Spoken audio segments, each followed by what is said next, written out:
हळूहळू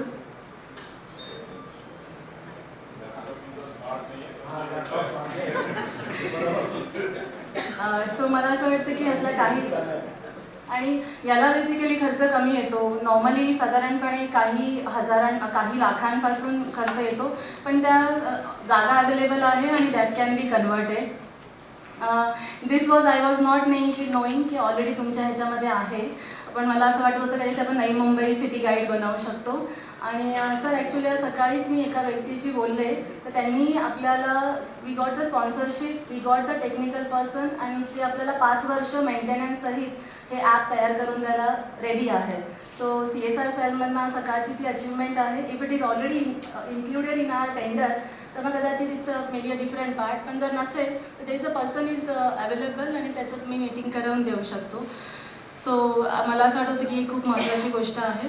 त्यानंतर मला असं वाटत होतं की सोलार चार्जिंग स्टेशन्स. आपण नेहमी वायफायबद्दल बोलतो, पण ते वायफाय चालण्यासाठी मोबाईल चार्जिंग असणं गरजेचं असतं, आणि आजकाल सगळे अँड्रॉईड मोबाईल्स असतात. त्यामुळे हे अँड्रॉईड मोबाईल्स खूप लवकर डिस्चार्ज होतात. त्याच्याऐवजी त्याच्यासाठी मला असं वाटतं की जर आपण स्टेशन्सवर, बस स्टॉप्सवर obviously solar would be a best idea. परंतु सोलार जरी नाही जमलं आपल्याला त्यावेळी, तर ज्या ठिकाणी आपण वायफायचे हॉटस्पॉट करणार आहोत त्या ठिकाणी वापरू शकतो. और वाईस वर्सा जर आपल्याकडे जर हे अशा प्रकारचे चार्जिंग स्टेशन्स बनवू शकलो तर ते आपण we can use it for the wifi. So हे एक मला असं वाटत होतं की it would be a good idea for the smart city. Then yes, this is again very close to my heart की is Navi Mumbai for all. खरोखर आपलं शहर सगळ्यांसाठी आहे का?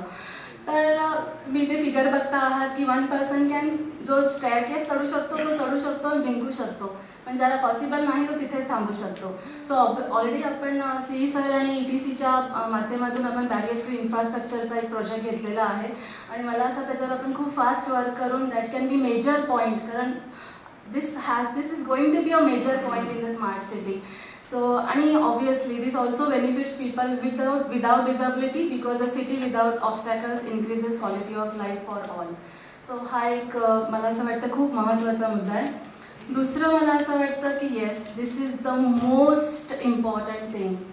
आपण बघतोय की कावळा कचरा उचलतो आहे आणि तो कचऱ्याच्या डब्यात नेऊन टाकतो आहे.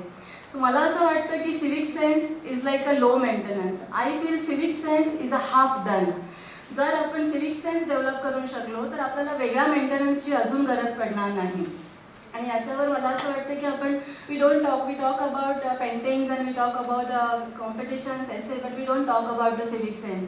मला असं वाटतं की सिविक सेन्स आपल्या शहरामध्ये, आपल्या मुलांमध्ये, आपल्या लोकांमध्ये डेव्हलप करणं हे सगळ्यात जास्त स्मार्ट सिटीचं मोठं फीचर असलं पाहिजे.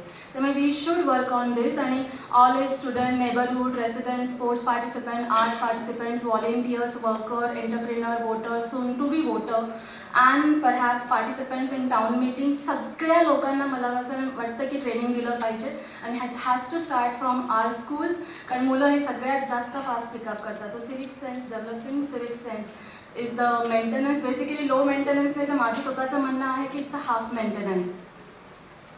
देन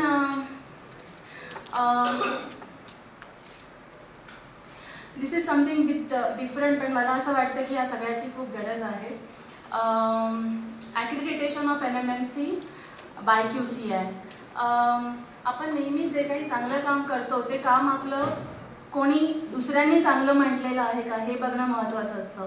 आपल्याकडे डिपार्टमेंटल खूप असतात, म्हणजे बिल्डिंग ॲक्रिडिटेशन होतं किंवा बिल्डिंग असेसमेंट होते, परंतु मला असं वाटतं की आपण ISO सुद्धा, ISO accreditation is the 1000 time ahead than ISO. आपल्याला ISO लावायला सुद्धा खूप मिरवतो आपण की my department is ISO certified, my so and so is ISO certified. मला असं वाटतं की if NMMC will be the accredited, nothing else need to be say की we are good, we have achieved the standard. आणि साधारणपणे process तशी achieve करण्यासाठी long आहे. आणि आता तरी सर तुम्हाला माहिती आहे त्याप्रमाणे only ETC is the ॲग्रिगेटेड in across the country bye quality of council of India. आणि आम्हाला FCRA साठी सुद्धा सगळ्याला आपल्याला माहिती आहे की gives we are matching Switzerland and Britain standard. तो जर आपण QCI कडनं NMMC ॲग्रिगेटेड करून घेऊ शकलो तर that is certificate is more than enough की we are best in amongst. So then we supposed to have improvement indicators, and obviously assessment will include in accreditation. So improvement indicators for every department. माझं डिपार्टमेंटने गेल्या वर्षीपेक्षा यावर्षी चांगलं केलं की नाही, because we know LBT and then cess किंवा property गेल्या वर्षी एवढं कलेक्शन, त्या वर्षी एवढं collection. But is there any parameter की माझं दुसऱ्या डिपार्टमेंटने गेल्या वर्षीपेक्षा यावर्षी चांगलं केण्यासाठी मेजरमेंट्स आहेत का? So we should develop those measurement, आणि जर असतील तर ते कोलॅबरेट करून एका प्रॉपरली सेटअपमध्ये आणले पाहिजे. And then the again most important for everything is a documentation. If it isn't documented, doesn't exist. तुम्ही जे करता आहात ते आपण सगळं प्रॉपरली डॉक्युमेंट जर नाही केलं तर वी कान प्रेझेंट इट. ते चांगलं प्रेझेंट करायचा हा नंतरचा भाग आहे, पण सगळ्यात महत्त्वाचं अगोदर ते डॉक्युमेंट होणं सगळ्यात जास्त महत्त्वाचं आहे. आणि त्याचे खूप सगळे प्रकार असू शकतात डॉक्युमेंटेशनचे. So I feel presentation point of व्ह्यूने, आणि देन डॉक्युमेंटेशन अगेन तुम्हाला स्वतः तुम्ही केलेल्याचं तर ते डॉक्युमेंट प्रोड्यूस तर करावं लागतंच, पण it restore your energy, it restore, it's keep moving you. So मला असं वाटतं डॉक्युमेंटेशन खूप महत्त्वाची गोष्ट आहे. So ultimately accreditation and all these improvement indicators and document will give you quality, service and then reliability, which is really more important. And this is submission from CSR cell and all the governing committee and executive committee of CSR cell. That NMFC CSR cell along with corporates is a formidable combination to work towards a smart city, and we will surely work on it. And then final slide is the brain and heart should go together. That means the work and the attitude should go together. Only brain, only heart doesn't work. So we lead to smart city with heart. Thank you.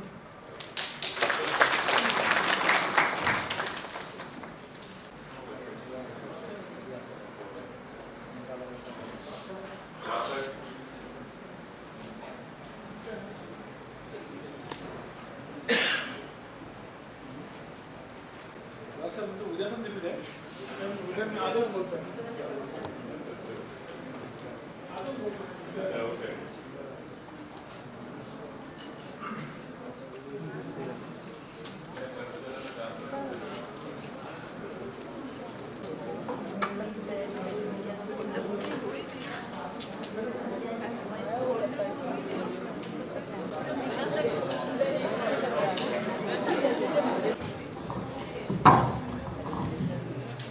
सन्माननीय आयुक्त महोदय, सन्माननीय अतिरिक्त आयुक्त, उपस्थित सर्व अधिकारी वर्ग व कर्मचारी,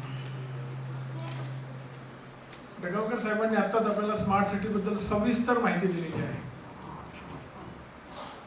स्मार्ट सिटी बद्दल सगळ्यांचा समज असाच होता की स्मार्ट सिटी म्हणजे स्मार्ट दिसणं, म्हणजे रस्ते चांगले असणं, बिल्डिंग स्वच्छ असणं.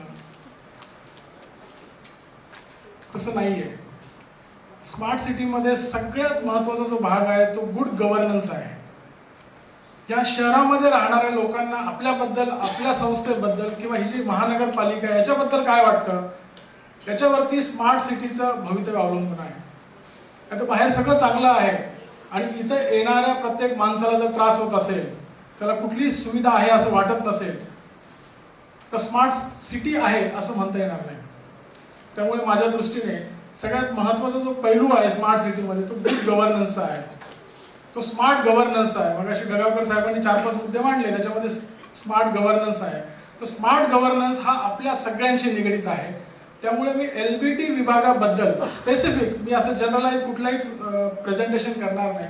मी माझ्या विभागासंबंधी स्मार्ट गव्हर्नन्सच्या बाबतीमध्ये मी छोटंसं प्रेझेंटेशन करणार आहे आणि त्याबद्दल मी भाष्य करणार आहे.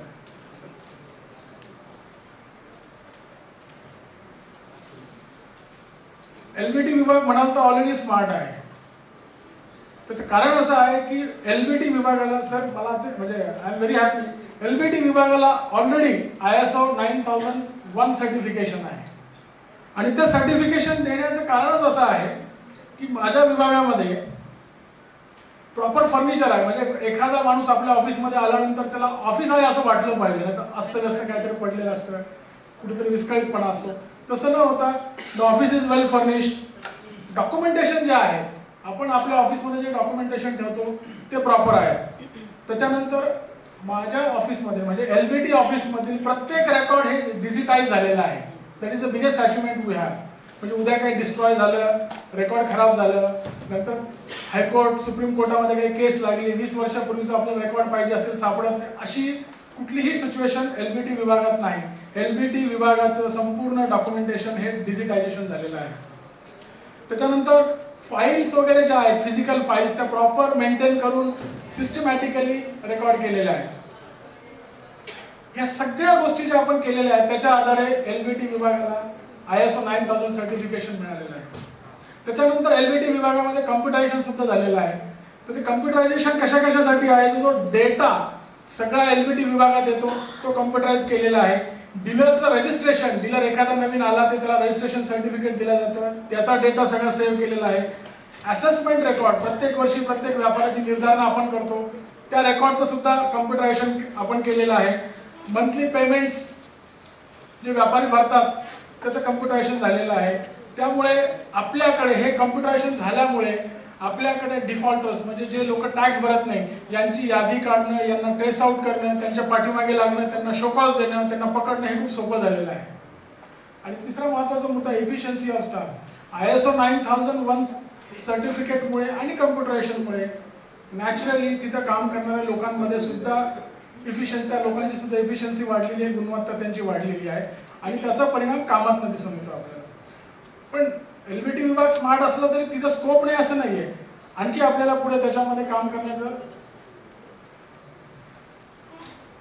भविष्यामध्ये स्मार्टनेस आपल्याला आणखी वाढवायचा आहे. स्मार्टनेस वाढवायचा काय करायचं आहे, त्यासाठी 3-4 एरियाज आम्ही आयडेंटिफाय केलेले आहेत. सगळ्यात महत्त्वाचा एरिया आहे ई-रजिस्ट्रेशन.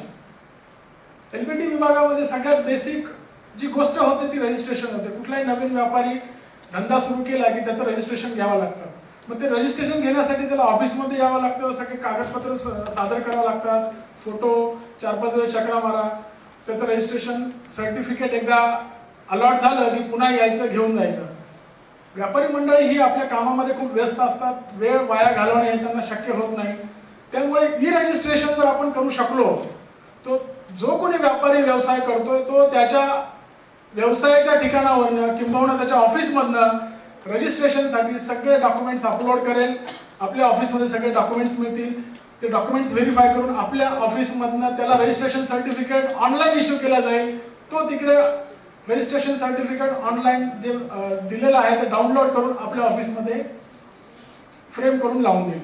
म्हणजे रजिस्ट्रेशनसाठी त्याला ऑफिसमध्ये कुठेही यायची आवश्यकता नाही. हे जर आपण करू शकलो तर that will be the smartest initiative from LBT department.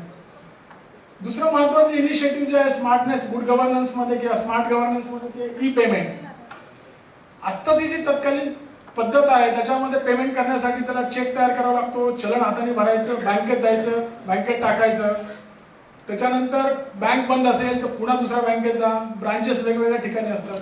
तर ई-पेमेंटमुळे तो व्यापारी आपल्या ऑफिसमधनं ऑनलाईन जो फॉर्म आहे, चलनाचा फॉर्म आहे, ऑनलाईन तो त्या भरू शकेल आणि ऑनलाईन पेमेंट तो करू शकेल. त्याला कुठेही ऑफिसमध्ये जायची गरज नाही, कुठेही त्याला बँकेत जायची गरज नाही, कुठेही चक्रा मारायची गरज नाही.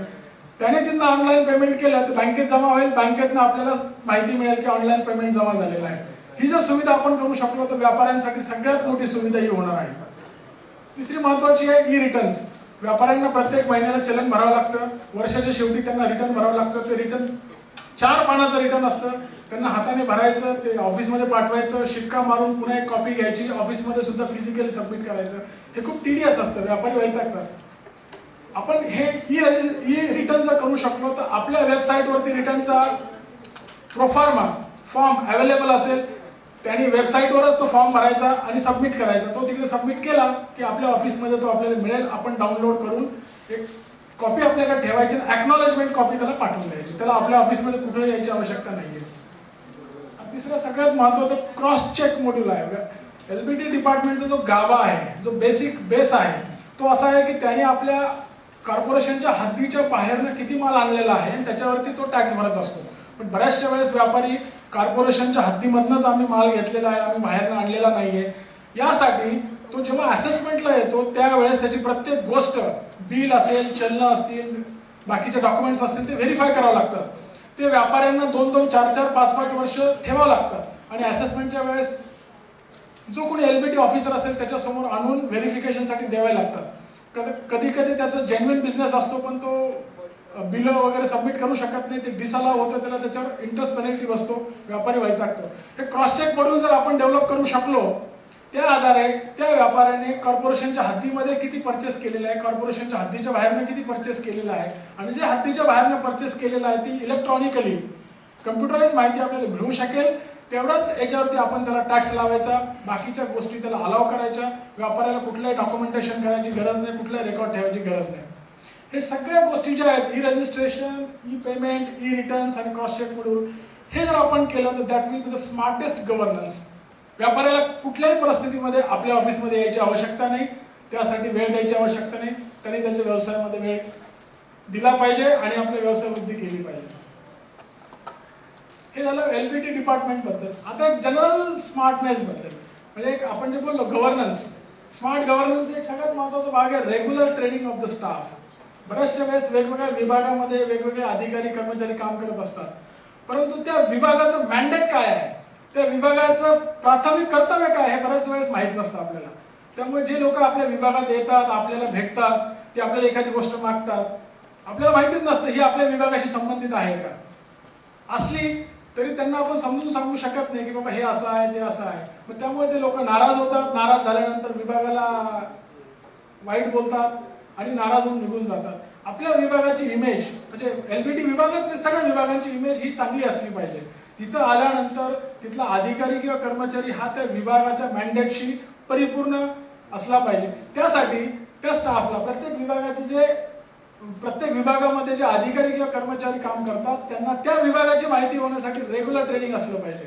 उदाहरणार्थ एलबीटी असेल, प्रॉपर्टी टॅक्स असेल, वॉटर सप्लाय असेल किंवा सॉलिड वेस्ट मॅनेजमेंट असेल, तिथे काम करणाऱ्या प्रत्येक अधिकारी कर्मचाऱ्याला आपले कर्तव्य, आपले जबाबदाऱ्या आणि जो काही कायदा आहे, ऍक्ट अँड रूल, हे माहितीच असलं पाहिजे, जेणेकरून तो आपल्याकडे येणाऱ्या प्रत्येक माणसाला प्रॉपर गाईड करू शकला पाहिजे. That is a smart governance. म्हणजे आपल्याकडे येणारा माणूस कधीही निराश किंवा नाराज होऊन जाणार नाही. आणि दुसरा महत्त्वाचा मुद्दा, high understanding between the inter department. बऱ्याचशा वेळेस माझ्या विभागाशी निगडीत एखादी गोष्ट दुसऱ्या विभागाशी कनेक्टेड असते. त्या विभागाकडे एखादा आपण करस्पॉन्डन्स केला, एखादा फोन केला तर रिस्पॉन्स पाहिजे तसा मिळत नाही. तर स्मार्ट गव्हर्नन्स किंवा स्मार्ट सिटीचं सगळ्यात बेस्ट कुठला असेल तर आपले जे सगळे विभाग जे आहेत, वेगवेगळे विभाग, आम्ही समजा 9 HOD आहोत, ह्या 9 HODचे 9 विभाग अतिशय स्मार्टली एकमेकाला कनेक्टेड असले पाहिजे. एखादी गोष्ट माझ्याशी कनेक्टेड असेल किंवा दुसऱ्याशी कनेक्टेड असेल तर ती माझ्याशी असेल तर तो पार्ट त्यांनी मला न सांगता मी पूर्ण करू शकलो पाहिजे. यासाठी म्युच्युअल अंडरस्टँडिंग असलं पाहिजे, याच्यासाठी वेळोवेळी सगळ्यांचं कॉर्डिनेशन असलं पाहिजे.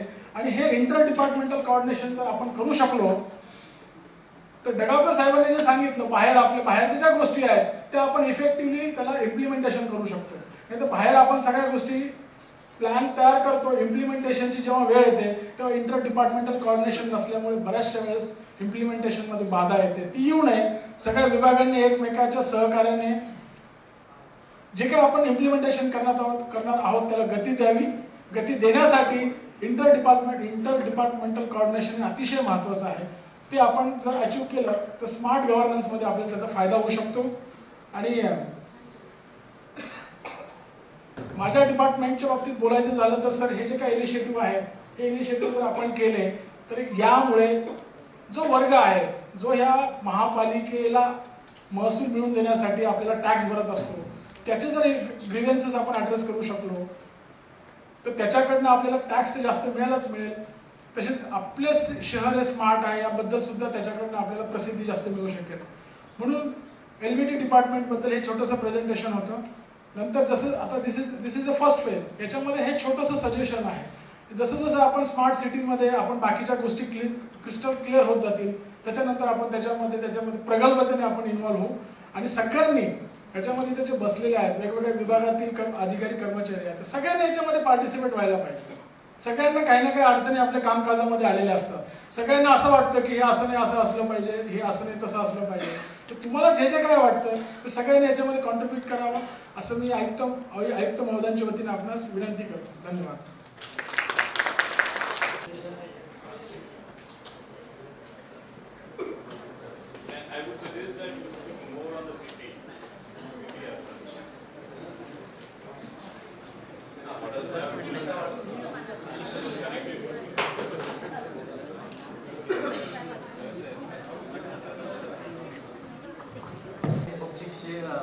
जास्त असल्यामुळे मी त्यांच्या क्लिअर करतो की हे जे आपल्याकडून जे कन्सल्टेशन आहे म्हणजे तुमच्या डिपार्टमेंटच काही ऑपरेशन द्यायला काही असं काही जरूरत नाही आहे.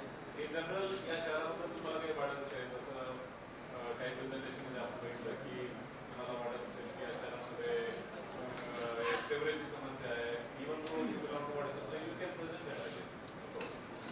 दॅट आपल्या इकडे ग्रीन बसेस इंट्रोड्यूस करायला पाहिजे. वाटत असेल you can So overall, as a citizen of this city, काय